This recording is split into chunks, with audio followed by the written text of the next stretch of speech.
Hello guys! Magandang araw po sa inyong lahat! Andito na naman si ate ninyo sa harap ng camera para na naman magbigay ng isang impormasyon na baka hindi nyo pa nalalaman. Pero bago ang lahat, ako po taos-pusong nagpapasalamat sa lahat ng mga viewers and listeners ko sa buong mundo, lalong-lalo na dyan sa Pilipinas. Maayong buntag sa inyong tanan. Maraming salamat po. At doon sa hindi pa nakapag-subscribe, humihiling po ako ng kaunting pabor na i-subscribe ang maliit na channel ni ate ninyo at pakiclick na rin ang notification para updated po kayo sa lahat ng mga bagong impormasyon na itatalakayin ko at isi-share ko po sa inyong lahat. Maraming salamat po. At guys, wag na tayong paligoy-ligoy pa, pero bago ko simulan, paalala lang po, ako po ay hindi nagbibigay ng medical na payo, diagnosis o paggamot. And this is purely for educational purpose only. Maraming salamat po. So, ang topic natin ngayon sa araw na ito ay ang 7 dahilan bakit napakahalaga ng talik sa mga kalalakihan.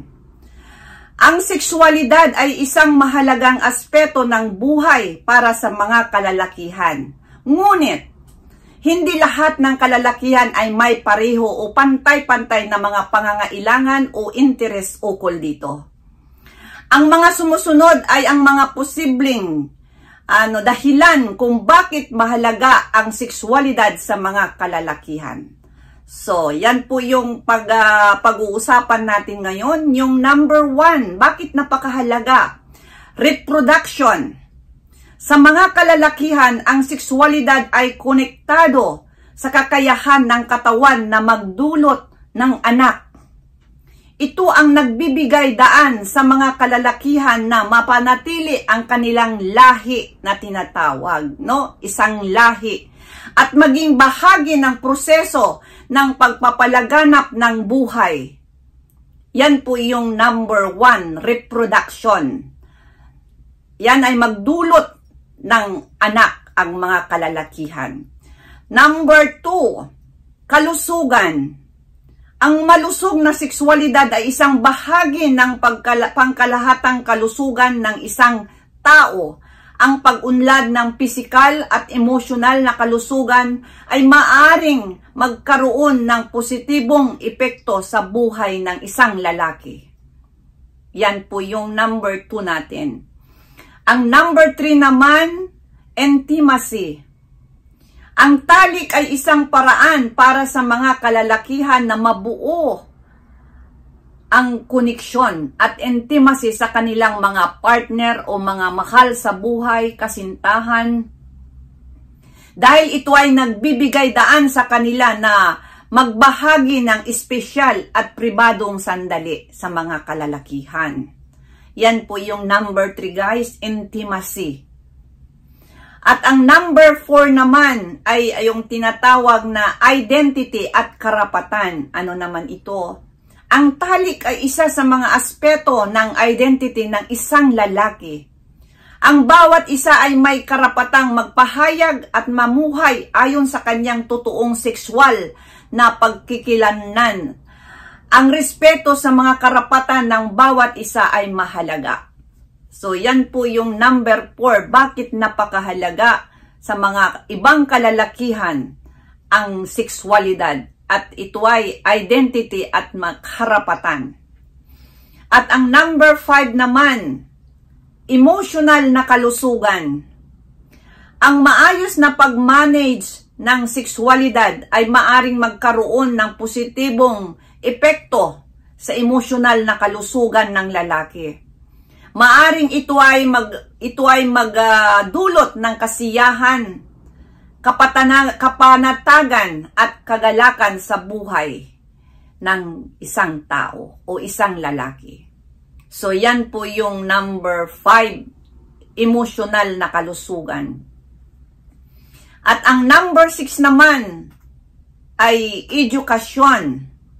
Ang maayos na edukasyon ukol sa sexualidad ay nagbibigay daan sa mga kalalakihan na maunawaan ang kanilang katawan, kalusugan at responsibilidad sa mga aspeto ng sexualidad ng katawan, kalusugan at responsibilidad sa mga aspeto ng sexualidad na tinatawag. So, Yan po guys, ang number 6 natin. At ang number 5 naman ay ang magandang samahan. Ano naman ito? Ang talik ay maaaring magkaroon ng mahalagang papel sa pagsasama ng mag-asawa o kasintahan. Ito ay nagbibigay daan sa kanila na magkaroon ng masusing ugnayan at pagtugon sa mga pangangailangan ng bawat isa.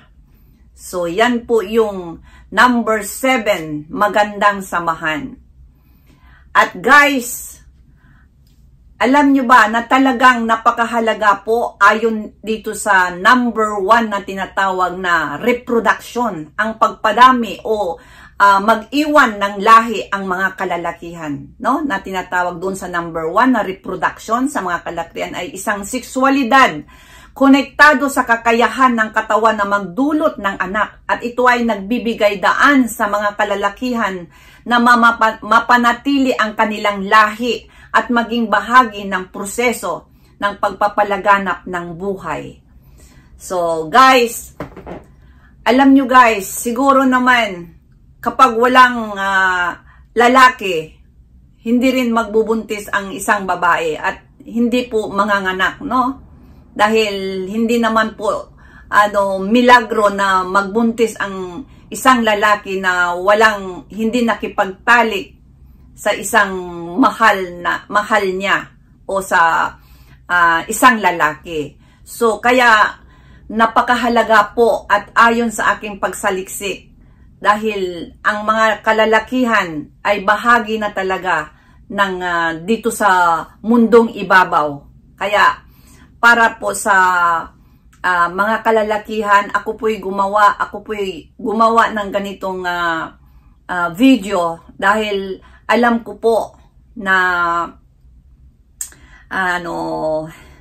ang kakayahan ng mga kalalakihan ay hindi maibsan ni numan. Dahil kapag wala ang mga kalalakihan ay mahirap sigurong mamuhay din ang mga kababaihan.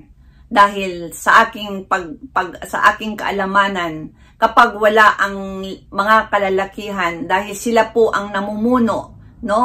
Hindi lamang po sa tawag dito sa pagbuo ng pamilya, kundi pati na rin sa mga proteksyon, no, na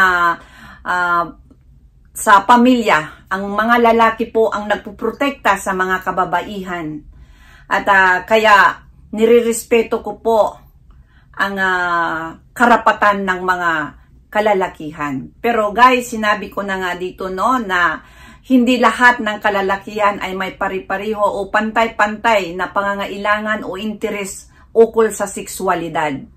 Kaya doon lang po sa mga may interes sa sexualidad.